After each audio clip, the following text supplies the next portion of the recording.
اب وہ آیت آ رہی ہے کہ اس پہ اگر میں گفتگو کروں تو آج کی باقی ساری گفتگو اسی پہ ہو سکتی ہے.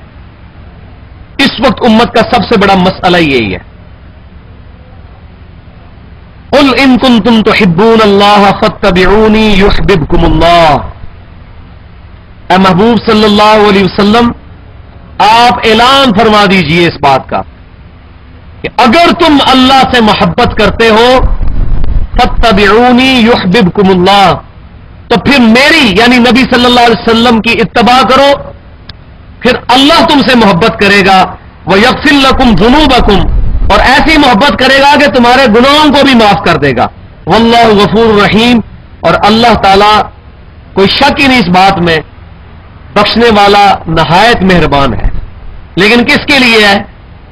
جو نبی صلی اللہ علیہ وسلم کی اتباع کرے گا. جو نبی صلی اللہ علیہ وسلم کی مخالفت کرے گا اس کے لیے کوئی نہیں ہے, اس کی تو شامت ہوگی قیامت والے دن.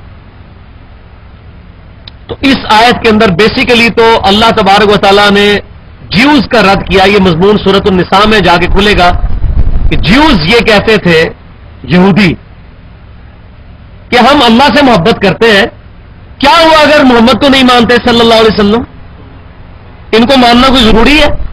ہم تو اللہ کے بڑے لاڈلے بڑے چہیتے ہیں. پھر اللہ تبارک و تعالیٰ نے سورۃ النساء میں چل کر 6 سپارے کے پہلے صفحے پر بھی, میں نے پہلے بھی 5-6-10 پہلے بھی وہ آیات ریپیٹ کی تھی کہ اللہ تبارک و تعالیٰ نے وہ مضمون کھول کر بیان فرمایا کہ جو لوگ اللہ اور اس کے رسولوں میں فرق کرتے ہیں, یا ہم اللہ کو مانیں گے رسولوں کو نہیں مانیں گے, یا ایک رسول کو مانیں گے دوسرے کو رسول نہیں مانیں گے, اللہ کا فرماتا ہے یہ کٹر کافر ہے جو کہتے ہیں ہم اللہ کو مانیں گے رسول کو نہیں مانیں گے. اور یہاں بھی وہ مضمون بیان ہو رہا ہے کہ اے محبوب صلی اللہ علیہ وسلم تم فرماؤ کہ اگر تم اللہ سے محبت کرتے ہو فاتبعونی پھر میری اتباع کرو. نبی صلی اللہ علیہ وسلم کی اتباع ہی کرائیٹیریا ہے, کسوٹی ہے اللہ تعالی کی محبت کا. اور پھر ون وے ٹریفک نہیں چلے گی. ہم لا کہتے ہیں ہمیں اللہ سے محبت ہے, مزہ تب ہے جب اللہ کے مجھے محبت ہے. تو اللہ ہمارے اگر تم اللہ سے محبت کرتے ہو پھر نبی صلی اللہ علیہ وسلم کی اتباع کرو یحببکم اللہ پھر اللہ تم سے محبت کرے گا. اصل ڈگری تو یہ ہے, میں لا کہتا ہوں مجھے اللہ سے محبت ہے, کیا فرق پڑتا ہے؟ جب اللہ فرمائے گا نا کہ میں تجھ سے محبت کرتا ہوں پھر فرق پڑے گا. تو اللہ کا ہمارا وہ کب ہوگا؟ جب نبی صلی اللہ علیہ وسلم کی اتباع کی جائے گی, پھر اللہ محبت کرے گا اور محبت کا حق ادا کرے گا. وَيَغْفِرْ لَكُمْ ذُنُوبَكُمْ اور تمہارے گناہوں کو معاف کر دے گا. وَاللَّهُ غَفُورٌ رَحِيمٌ اور اللہ تعالیٰ معاف فرمانے والا رحم فرمانے والا ہے.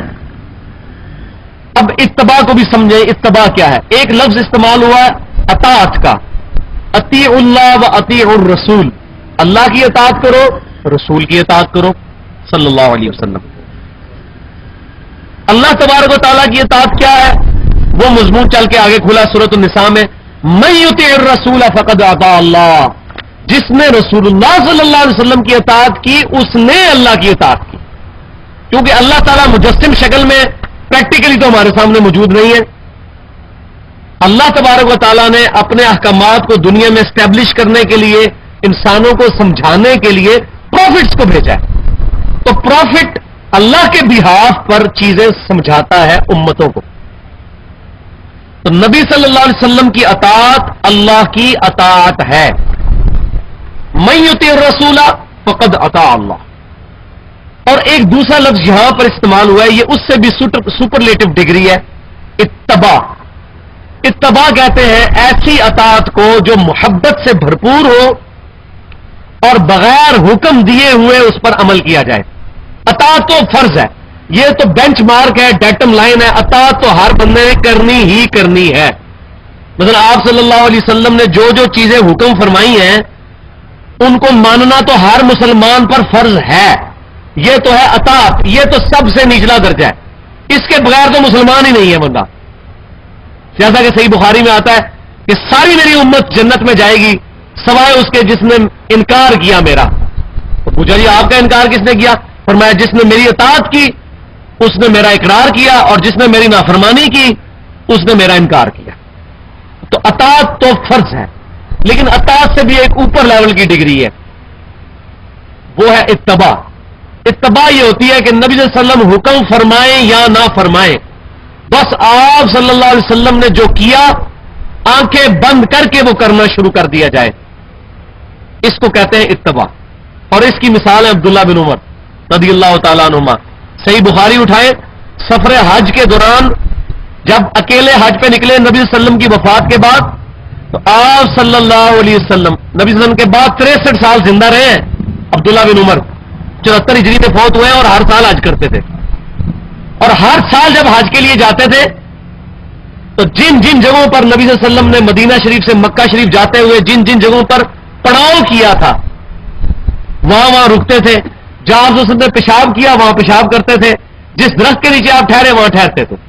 اب یہ کوئی دین کا حصہ تو نہیں ہے، ورنہ تو یہ حج کے فرائض میں شامل ہوتا، ہر مسلمان کو وہاں سے جانا پڑتا. جو چیزیں ہیں صفا مروہ کی صحیح یا جمرات پہ جانا، وقوف عرفہ، یہ تمام چیزیں، مینا میں رکنا، یہ تمام چیزیں تو ہیں، لیکن یہ والی چیزیں تو نہیں ہیں. تو عبداللہ بن عمر یہ بھی کرتے تھے. اس کو کہتے ہیں اتباع، یعنی محبت ایسی غالب ہو جائے کہ نبی صلی اللہ علیہ وسلم نے جو کیا ہے وہ کرنا ہے. یہ صحیح سند کے ساتھ موجود ہے. ایک صحابی صرف نبی صلی اللہ علیہ وسلم کو ایک دفعہ ملنے کے لیے آپ صلی اللہ علیہ وسلم کے بٹن کھلے ہوئے تھے، گرمی میں بیٹھے تھے، آپ صلی اللہ علیہ وسلم بٹن کھولے ہوئے تھے. انہوں نے پھر پوری زندگی بٹن نہیں بند کیے. انہوں نے کہا میں نے نبی صلی اللہ علیہ وسلم کو اس حال میں دیکھا ہے، حالانکہ آپ نے کہاں فرمایا بٹن کھولو. تو یہ ہے اتباع. ہم تو اس لیول پہ لوگوں کو دیکھنا چاہتے ہیں. اللہ تعالیٰ کی اپنے بندوں سے یہ خواہش ہے. لہٰذا اس چکر میں پڑھنے کی ضرورت نہیں ہے کہ ننگے ساتھ نماز ہوتی ہے کہ نہیں ہوتی. اس چکر میں تو وہ پڑھے کہ جو بندہ کام چور ہے، اور جو اتباع کرنے والا ہے وہ تو دیکھے گا نبی صلی اللہ علیہ وسلم تو پگڑی باندھتے تھے، میں پگڑی بھی باندھوں گا. نبی صلی اللہ علیہ وسلم ٹوپی استعمال کرتے تھے، میں ٹوپی استعمال کروں گا. آپ صلی اللہ علیہ وسلم سے ایک رکعت بھی ننگے ساتھ نماز پڑھنا کبھی بھی ثابت نہیں ہے آپ صلی اللہ علیہ وسلم سے.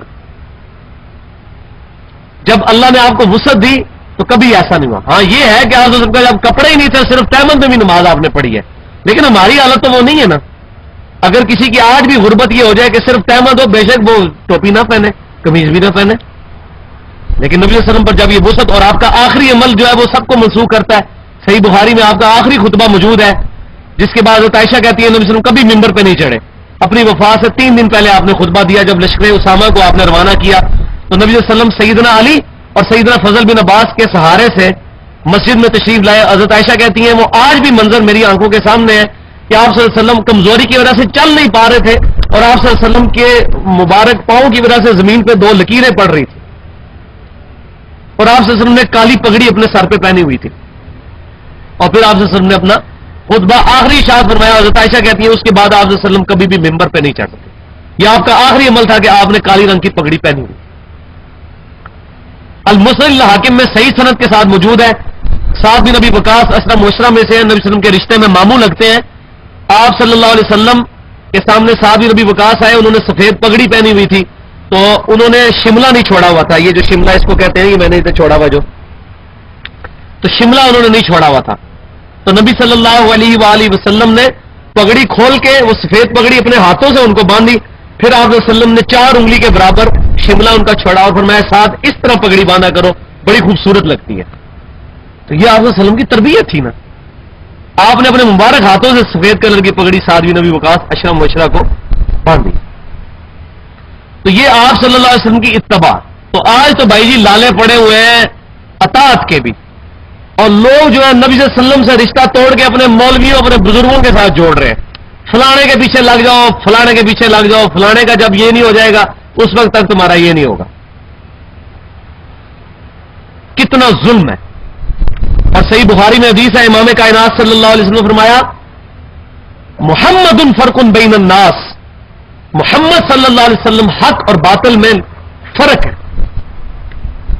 اور آج نبی صلی اللہ علیہ وسلم کو جو ہے وہ سائڈ پہ کر کے تو بیچ میں لا کے بزرگ کھڑے کر دیے ہوئے ہیں. اور جی یہ بھی تو وہی بتاتے ہیں جو نبی صلی اللہ علیہ وسلم بتاتے ہیں. اور جب بتایا جائے کہ نبی صلی اللہ علیہ وسلم تو کچھ اور فرما کے گئے ہیں اور آپ کے بزرگ کچھ اور کہہ کے گئے ہیں، حدیثیں بھی دکھا دی جائیں کہ بخاری میں نماز کا طریقہ یہ لکھا ہے، پھر الٹا کہہ دیتے ہیں اتنے بڑے بزرگ پاگل تھے، پھر بزرگوں کو ڈیفینڈ کرنے پہ آ جاتے ہیں. یہ کتنا بڑا ظلم ہے.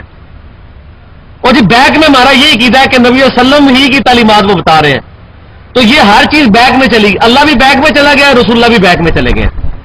آپ کسی کو کہنا آپ حضرت علی سے دعا کیوں مانگتے ہیں یا علی مدد کہہ کے، وہ کہہ رہے ہیں پیچھے ساڑھا ہی کیدا ہے کہ اللہ ہی دینا ہے، ادھر اللہ کو پیچھے کر دیا ہوا ہے، ادھر ہم کہتے ہیں بھئی یہ فقہ حنفی کا آپ کا مسئلہ قرآن حدیث سے ٹکراتا ہے، وہ کہنے جی اسی امام حنیفہ نے کو مقلد ہے ساڑھا پیچھے ہی کیتا کہ پیچھے نبی صلی اللہ علیہ وسلم ہی نے، نبی صلی اللہ علیہ وسلم بھی پیچھے اللہ بھی پیچھے، آپ جناب آپ آگے کھلو گے، کتنا بڑا ظلم ہے، یہ کتنا بڑا ظلم ہے۔ امام حنیفہ رحمۃ اللہ علیہ کا کوئی قصور نہیں ہے۔ آج اگر 1.75 بلین کرسچن، 2.25 ارب کرسچن حضرت عیسیٰ کو اللہ کا بیٹا کہتے ہیں، حضرت عیسیٰ کا کوئی قصور نہیں ہے، یہ ان منوسوں کا قصور ہے۔ اسی طریقے سے امام حنیفہ رحمۃ اللہ علیہ پہ جو لوگ جھوٹی تہمت اور جھوٹی فقہ ان کے ساتھ منسوب کر کے بخاری اور مسلم کی حدیثوں کا مذاق اڑا رہے ہیں، ٹھیک ہے، تو امام حنیفہ کا کوئی قصور نہیں ہے۔ انہوں نے تو فرمایا میری کوئی بات بھی قرآن حدیث کے خلاف ہو اس کو چھوڑ دو، اور مفتی کا کوئی فتویٰ اس وقت تک قبول نہ کرو جب تک میرے قول کے ساتھ وہ قرآن حدیث سے دلیل نہ پیش کرے۔ وہ تو اپنی قبر انہوں نے بھاری ہونے سے بچا لی ہے۔ کسی بھی شریف آدمی کو یہی بات کرنی چاہیے جو شریف آدمی ہو، اور امام حنیفہ شریف آدمی تھے، اسی لیے نے یہ بات کی۔ جو شریف آدمی نہیں ہوگا وہ کہے گا جی میرے پیچھے چلو، میں جو کہہ رہا ہوں حق ہے۔ ہاں ایک شخص ایسا ہے جو یہ کہہ سکتا ہے، اس کو اللہ نے اختیار دیا، وہ امام کائنات صلی اللہ علیہ وسلم کی مبارک ذات، کیونکہ وہ غلطی نہیں کر سکتے، آپ کے علاوہ ہر بندے سے غلطی ہو سکتی ہے۔ تو یہ اتباع کا بھی میں نے بتا دیا، اور اب یہاں پر یہ بات بھی سمجھ لیں اتباع کا سب سے بڑا تقاضا کیا ہے۔ یہ تقاضا آج میں آپ کے سامنے رکھنے لگا ہوں۔ اتباع کا سب سے بڑا تقاضا یہ ہے کہ جس درد کے لیے نبی صلی اللہ علیہ وسلم نے اپنی مبارک زندگی گزاری، وہی درد ہمارے دلوں میں پیدا ہو جائے۔ آپ صلی اللہ علیہ وسلم دنیا میں کس لیے آئے تھے؟ کیا اس لیے آئے تھے کہ ہم 12 ربیع الاول کو میلاد منا لیں، یا آپ صلی اللہ علیہ وسلم کی تاریخ میں نعتیں پڑھ لیں؟ بالکل جائز ہے نعت پڑھنا۔ اصل مقصد کیا تھا؟ آپ دنیا میں اللہ کا تعارف کروانے کے لیے آئے، اور جاتے ہوئے بھی آپ صلی اللہ علیہ وسلم نے حجۃ الوداع کے موقع پر صحیح مسلم میں کتاب الحج چیپٹر میں ایک پورا باب ہے جس کی ہیڈنگ ہے، آج توفیق ہو نا کسی کو صحیح مسلم کھول کے یہ پڑھے، 8 صفحوں کی حدیث ہے جس کی ہیڈنگ ہے نبی صلی اللہ علیہ وسلم کے حج کا بیان، اور اس حدیث کے راوی ہیں امام باقر رحمۃ اللہ علیہ، امام جعفر کے والد۔ امام باقر بیٹے ہیں امام زین العابدین کے، امام زین العابدین امام حسین کے، امام حسین سیدنا علی کے۔ امام باقر کہتے ہیں جابر بن عبداللہ کے پاس میں گیا، وہ بوڑھے ہو چکے تھے، اور نبی صلی اللہ علیہ وسلم کی وفات کے 60 سال بعد کی یہ بات ہے، بوڑھے اور نابینا ہو چکے ہوئے تھے، اور میں نے جا کر تعارف کروایا کہ میرا نام محمد بن علی بن حسین ہے۔ امام باقر کا نام تھا محمد بن علی بن حسین بن علی، علی بن حسین امام زین العابدین کا نام ہے، ان کے بیٹے تھے۔ تو امام جابر بن عبداللہ رضی اللہ تعالیٰ عنہ جید صحابی ہیں، سب زیادہ حدیثیں روایت کرنے والے صحابہ میں یہ شامل ہیں، 7 صحابہ ہیں سب سے زیادہ حدیثیں روایت کرنے والے، ان میں جابر بن عبداللہ بھی ہیں۔ ان کو جب پتا چلا کہ امام باقر ہیں تو انہوں نے نابینا ہو چکے تھے، انہوں نے کہا بیٹا میرے قریب آؤ، قریب آئے، انہوں نے سب سے پہلے امام باقر کے یہ بٹن سامنے کے کھولے، یہ صحیح مسلم کے الفاظ ہیں، میں کوئی سٹوری نہیں کوئی سنا رہا آپ کو، اور پھر اپنا ہاتھ رکھا سینے پہ ان کے ایسے کر کے، اور پھر ان سے پیار کرنا شروع کیا اور کہا کہ تم میرے نبی کی اولاد ہو، امام باقر سے۔ پھر انہوں نے کہا چچا جان یہ بتائیے کہ آپ نبی صلی اللہ علیہ وسلم کی صحبت میں اتنا عرصہ رہے ہیں، مجھے نبی صلی اللہ علیہ وسلم کی کوئی باتیں سنائیں۔ پھر انہوں نے حدیث شروع کی ہے، اتنی لمبی حدیث، ایسا نقشہ کھینچا ہے کہ بندہ اس زمانے میں پہنچ جاتا ہے۔ اس میں انہوں نے نبی صلی اللہ علیہ وسلم کے حج کا بھی بیان کیا۔ پھر حج کے موقع پہ جو آپ صلی اللہ علیہ وسلم نے حجۃ الوداع پہ خطبہ دیا ہے وہ صحیح مسلم میں موجود ہے۔ اس خطبے میں جابر بن عبداللہ رضی اللہ تعالیٰ عنہ کہتے ہیں کہ نبی صلی اللہ علیہ وسلم نے فرمایا کہ دیکھنا میرے بعد کافر نہ ہو جانا کہ ایک دوسرے کی گردنیں مارنے لگو، میں اپنے بعد تم میں وہ چیز چھوڑ کر جا رہا ہوں کہ اگر تم نے اس کو مضبوطی سے پکڑ لیا تم کبھی گمراہ نہیں ہوگے، اور وہ اللہ کی کتاب ہے، وہ اللہ کی کتاب ہے، وہ اللہ کی کتاب ہے۔ اور پھر جابر بن عبداللہ رضی اللہ تعالیٰ عنہ کہتے ہیں کہ نبی صلی اللہ علیہ وسلم نے فرمایا کہ اب جو یہاں پر موجود ہے وہ یہ پیغام اس تک پہنچا دے جو یہاں موجود نہیں، یہ تمہاری رسپانسبلٹی ہے۔ پھر آپ صلی اللہ علیہ وسلم نے فرمایا کہ کیا میں نے اپنے رب کا پیغام تم تک پہنچا دیا؟ تو تمام صحابہ کرام علیہم رضوان نے بیک زبان کہا کہ اللہ کے نبی صلی اللہ علیہ وسلم آپ نے پیغام پہنچا دیا، بلکہ پہنچانے کا حق ادا کر دیا، نصیحت کا حق ادا کر دیا۔ پھر آپ صلی اللہ علیہ وسلم نے آسمان کی طرف یوں شہادت کی انگلی بلند کی، اور آپ نے ایک دفعہ اوپر بلند کی اور پھر نیچے، اور فرمایا اے اللہ گواہ رہنا۔ 3 دفعہ آپ نے یوں کیا، اے اللہ گواہ رہنا، اے اللہ گواہ رہنا، اے اللہ گواہ رہنا۔ یہ لوگ مان رہے ہیں کہ میں نے تیری دعوت پہنچا دی، اور پھر آپ نے فرمایا اب تمہاری رسپانسبلٹی ہے یہ بات پہنچانا۔ تو ہم نبی صلی اللہ علیہ وسلم کی بہاف پہ ہماری رسپانسبلٹی ہے کہ ہر انسان تک جو اس روئے عرض پہ موجود ہے اس دعوت کو پہنچانے کی کوشش کریں۔ لیکن ہم تو اپنے محلے میں، اپنے گھر میں، اپنے ماں باپ کو دعوت نہیں دے سک رہے، حق بات نہیں بلند کر سک رہے، لوگ کیا کہیں گے؟ الحمدللہ ہمارے ریسرچ پیپرز ریٹن فارم میں آ چکے ہیں، کھیر پکی پکائی تیار ہے، صرف یہ کسی کو پڑھنے کے لیے دینی ہے۔ رسول اللہ صلی اللہ علیہ وسلم کی آخری وصیتیں، امام الانبیاء کی دعوت قرآن، اور اب 10 کمانڈمنٹس بھی چھپ کے آ چکی ہیں۔ تورات، انجیل اور قرآن کی تعلیمات کا مجموعہ ہے۔ سورہ بنی اسرائیل کی آیت نمبر 23 سے لے کے 39 تک 17 آیات میں 10 کمانڈمنٹس ہیں، جو آپ کرسچنس کو بھی دے سکتے ہیں۔ میں ابھی کل بیٹھا تھا، کرسچن کو میں نے بٹھا کے میں نے کہا 10 کمانڈمنٹ سناؤ، اس کو زبان نہیں یاد تھی، مسلمان کو نہیں یاد، اس نے زبانی سنا دی 10 کمانڈمنٹس۔ ہمیں پتہ ہی، ہمارے مولوی کو بھی نہیں پتا 10 کمانڈمنٹس ہے کیا، بلا ہے یہ 10 احکام شرع کیا ہے تورات، انجیل اور قرآن میں جو آئے ہیں، ہم نے ریٹن فارم میں کر دیے۔ اپنے ہمسایوں کو دیں، کم از کم 5 یہ کاپیاں لے کے آج اٹھیں، اپنے قریبی ہمسایوں اور دوستوں کو دیں، پھر ان کو دے کے پوچھیں گے بھائی پڑھا ہے کہ نہیں پڑھا۔ اسی پہ منہج بھی لکھا ہوا ہے کہ فرقہ واریت سے بچ کر ہمیں یہ تمام کامیں کرنے ہیں۔ نبی صلی اللہ علیہ وسلم نے کہیں دعوت نہیں دی حجۃ الوداع کے موقع پر کہ میرے بعد تم بریلوی ہو جانا، دیوبندی ہو جانا، وہابی ہو جانا، کچھ بھی نہیں، شیعہ ہو جانا، مسلمان، مسلم۔ فلا تموتن الا وانتم مسلمون، دیکھنا تمہیں موت نہ آئے مگر اس حال میں کہ تم اللہ تعالیٰ کے فرما بردار ہونا۔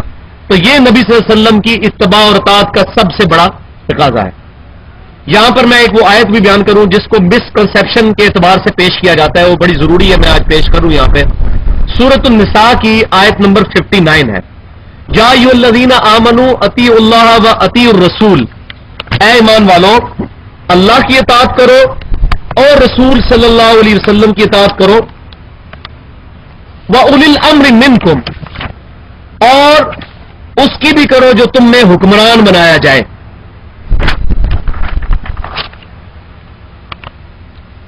اس آیت سے وہ اولو الامر ہر بندہ بنا ہوا ہے۔ وہ کہتے ہیں جی امام حنیفہ وہ اولو الامر ہے، کوئی کہتا ہے جی ہمارے جو فلانے بزرگ جو چشتیہ سلسلے کے یہ اولو الامر ہے، لہذا وہ اگر کلمہ پڑھوا دے لا الہ الا اللہ چشتی رسول اللہ تو پڑھ لینا چاہیے، کیونکہ اللہ نے فرمایا اللہ کی بھی اطاعت کرو، رسول کو بھی، اولو الامر کی بھی۔ تو یہ بات سمجھ رہے ہیں اولو الامر منکم کا کیا مطلب ہے؟ امر کہتے ہیں حکم کو، اولو الامر منکم کا مطلب ہے جو تم میں سے حکم والا ہو، یعنی جس کا حکم چلتا ہو اس کی بھی اطاعت کرو، لیکن اس کی اطاعت ایبسولوٹ نہیں ہے۔ اس آیت میں غور کریں، یا ایھا الذین آمنوا، اے ایمان والو، اطیعوا اللہ، اللہ کی اطاعت کرو، واطیعوا الرسول، اور رسول کی اطاعت کرو۔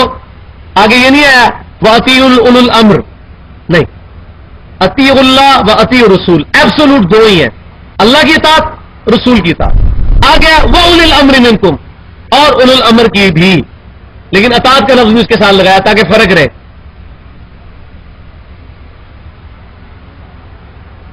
اور پھر اوپن لائسنس نہیں، خلیفۃ المسلمین کی اطاعت واجب ہے لیکن اوپن لائسنس نہیں ہے، اختلاف کر سکتے ہیں۔ ساتھ ہی فرما دیا اسی آیت میں فَإِن تَنَازَعْتُمْ فِي شَيْءٍ، اگر تمہارا جھگڑا ہو جائے آپس میں، فَرُدُّوا إِلَى اللَّهِ وَالرَّسُولِ، تو اپنے جھگڑے کو پلٹاؤ اللہ اور اس کے رسول کی طرف۔ اب اولو الامر کا نام ہی بیچ میں نکال دیا، لیکن ادھر بھی مولویوں نے خود گھسایا ہوا ہے، یہ تقریر واجب ہے، ایبسولوٹ اطاعت اللہ اور اس کے رسول کی، اور حکمران کی، خلیفۃ المسلمین کی اطاعت ہے، لیکن وہ بھی ایبسولوٹ نہیں۔ فَإِن تَنَازَعْتُمْ فِي شَيْءٍ، اگر تمہارا جھگڑا ہو جائے کسی معاملے میں، فَرُدُّوهُ إِلَى اللَّهِ وَالرَّسُولِ، اپنے جھگڑے کو پلٹاؤ اللہ اور اس کے رسول کی طرف۔ إِن كُنتُمْ تُؤْمِنُونَ بِاللَّهِ وَالْيَوْمِ الْآخِرِ، اگر تم اللہ پر اور یوم آخرت پر ایمان رکھتے ہو تو یہ بےمان کو نہیں کہا جا رہا. بےمان نہیں اللہ رسول سے فیصلہ کرے گا. بےمان کبھی بھی بخاری مسلم کھول کے نہیں دیکھے گا نماز میں کیا طریقہ کیا لکھا ہوا ہے. وہ نہ بےمان مولوی کھولنے دے گا اور نہ اس کا ماننے والا کھولنے دے گا, کیونکہ وہ تلا ہوا بےمانی پہ. ایمانداری ہوگی تو کھول کے کہا لاؤ جی بخاری پڑھو کیا لکھا ہے. ہم مانتے ہیں صحیح حدیث کو. ان کنتم تؤمنون باللہ والیوم الآخر, اگر تم ایمان رکھتے ہو اللہ پر اور یوم آخرت پر, ذالک خیر, اسی میں تمہاری خیریت ہے, وہ احسن تأویلا, اور یہی اسی کا انجام اچھا ہونے والا ہے. کیا اچھا ہونے والا ہے کہ جب جھگڑا ہو اللہ رسول سے فیصلہ کراؤ. تو اولو الامر کی اطاعت ایبسولوٹ نہیں ہے, ریلیٹو ہے. وہ ہر حکمران کیا ہے, اور صحابہ کرام میں کئی جھگڑے ہوتے تھے, پھر حدیث سے فیصلہ کیا جاتا تھا. مثال کے طور پر صحیح بخاری اور مسلم میں آتا ہے جب سیدنا عمر رضی اللہ تعالیٰ عنہ شام کی طرف گئے تو وہاں پتا چلا کہ وبا پھیل چکی ہے طاعون کی, تو حضرت عمر نے کہا ہم وہاں نہیں جائیں گے. صحابہ کرام نے کہا اے امیر المومنین یہ کیا آپ اللہ کی تقدیر سے بھاگ رہے ہیں؟ اگر آپ کو یہ یقین ہے کہ موت آنی ہے تو پھر وہاں جانے سے طاعون کا مرض آپ پہ اثر نہیں کر سکتا. اگر موت نہیں وہاں لکھی اور اگر لکھی یہاں بھی طاعون آ جائے گا. تو حضرت عمر نے یہ نہیں فرمایا کہ مجھے لازم پکڑ لو, میں خلیفہ راشد ہوں, میں جو بات کر رہا ہوں صحیح ہے. تو جھگڑا ہو گیا حضرت عمر کے ساتھ. دیکھیں امیر المؤمنین, جامعہ ترمذی میں صحیح حدیث ہے, میرے بعد کوئی نبی ہوتا تو سیدنا عمر ہوتے. اور سنن ابی داؤد ترمذی میں حدیث ہے علیکم بسنتی وسنت الخلفاء الراشدین المہدیین, تم پر میری سنت اور میرے خلفاء راشدین کی سنت لازم ہے. لیکن صحابہ کرام کو حدیثیں پتہ تھی, اس کے باوجود ان کو پتا تھا کہ کب سنت لازم ہے, جب خلیفہ راشد کا اجتہاد قرآن سنت کے مطابق ہو. انہوں نے کہا امیر المومنین ہم آپ کی بات اس طرح نہیں مانیں گے. پھر حضرت عمر نے میٹنگ کال کی تو بلایا گیا صحابہ کرام کو جو سینئر صحابہ تھے کہ آپ میں سے کسی کو کوئی حدیث پتہ ہے طاعون کے مرض کے بارے میں. تو عبد الرحمن بن عوف نے کہا اشرف مشرف میں سے کہ امیر المومنین میرے علم میں ہے کہ نبی صلی اللہ علیہ وسلم سے میں نے یہ بات خود سنی ہے کہ جب سنو کہ کہیں پر طاعون کا مرض پھیل چکا ہے تو وہاں نہ جاؤ, اور جو وہاں کے رہنے والے ہیں وہ باہر نہ نکلے. تو حضرت عمر فاروق رضی اللہ تعالیٰ کا اللہ تیرا شکر ہے کہ میرا اجتہاد حدیث کے مطابق ہو گیا, میں نے جو فیصلہ کیا تھا حدیث کے مطابق. لیکن صحابہ نے بات مانی نہیں جب تک حدیث نہیں آئی. یہی فرق ہے آج کے مسلمان میں اور صحابہ کرام علیہم رضوان میں. اسی لیے ان کی تعریف آج ہم کرتے ہیں. یہ ایک جھلک میں نے آپ کو دکھائی. صحیح بخاری اور مسلم کی متفق علیہ حدیث ہے, حضرت عثمان غنی رضی اللہ تعالیٰ عنہ نے اپنے زمانے میں حج تمتع پہ پابندی لگا دی کہ ایک ہی سفر میں تمتع یعنی جمع نہیں کیا جا سکتا عمرے اور حج کو. اور ان کی انٹینشن پیچھے یہ تھی کہ لوگ ایک ہی سفر میں آ کے عمرہ کرتے ہیں, پھر احرام کھول کے پھر تھوڑے دنوں بعد حج کرتے ہیں اور پھر چلے جاتے ہیں. پورا سال خانہ کعبہ ویران رہتا ہے. تو اگر کسی نے آنا حج کے لیے آیا, عمرے کے لیے آنا, دوبارہ سے آئے تاکہ پورا سال رونق رہے. آج والا معاملہ تو نہیں تھا نا ایئر فلائٹس, جہاں پاکستان سے ہی تقریباً 4-5 لاکھ بندہ ہر سال سے عمرے کے لیے جاتا ہے. اس وقت یہ صورتحال نہیں تھی. تو سیدنا علی نے خط لکھا حضرت عثمان غنی امیر المومنین کو. صحیح مسلم میں خط موجود ہے, صحیح بخاری میں موجود ہے, اور کہا کہ اے امیر المومنین میں آپ کی وجہ سے نبی صلی اللہ علیہ وسلم کی سنت کو نہیں چھوڑ سکتا, میں حج تمتع ہی کروں گا. سیدنا علی نے لانے جو حق بلند کر دیا, حضرت عثمان غنی رضی اللہ تعالیٰ کو رجوع کرنا پڑا. اور اسی سے ملتا جلتا واقعہ جامعہ ترمذی میں بھی موجود ہے کہ عبداللہ بن عمر رضی اللہ تعالیٰ عنہ نے جب سیدنا عمر نے پابندی لگائی حج تمتع کے اوپر, تو عبداللہ بن عمر نے کہا, ایک شخص نے آگے کہا کہ آپ کے والد تو حج تمتع سے روکتے ہیں اور آپ کہتے ہیں حج تمتع کرو. تو حضرت عبداللہ بن عمر رضی اللہ تعالیٰ نے اس کو ڈانٹا اور فرمایا کہ کسی معاملے میں رسول اللہ کوئی بات ارشاد فرمائے اور میرے والد اس کی مخالفت کریں تو رسول اللہ کی بات مانی جائے گی یا میرے باپ عمر کی بات مانی جائے گی. یہ ذرا دیکھیں کتنی بدتمیزی والے الفاظ ہیں. آج لوگ کہتے ہیں یہ بدتمیزی ہے, یہ تو بزرگوں کی بات نہیں سن سکتے.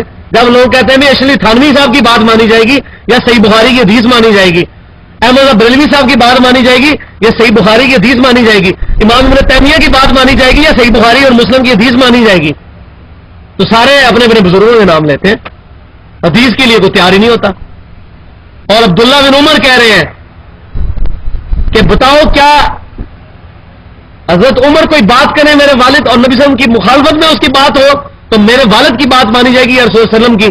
تو انہوں نے کہا جی رسول اللہ کی بات مانی جائے گی. تو ابن عمر نے فرمایا کہ میرے باپ کو بتا دو کہ میں نے حج تمتع کا ہی احرام باندھا ہے, چلو وہ جس سے منع کر رہے ہیں نا میں وہی کر رہا ہوں, کیونکہ میں نے نبی صلی اللہ علیہ وسلم کی سنت کو نہیں چھوڑ سکتا. حضرت عمر نے رجوع فرمایا اس معاملے میں.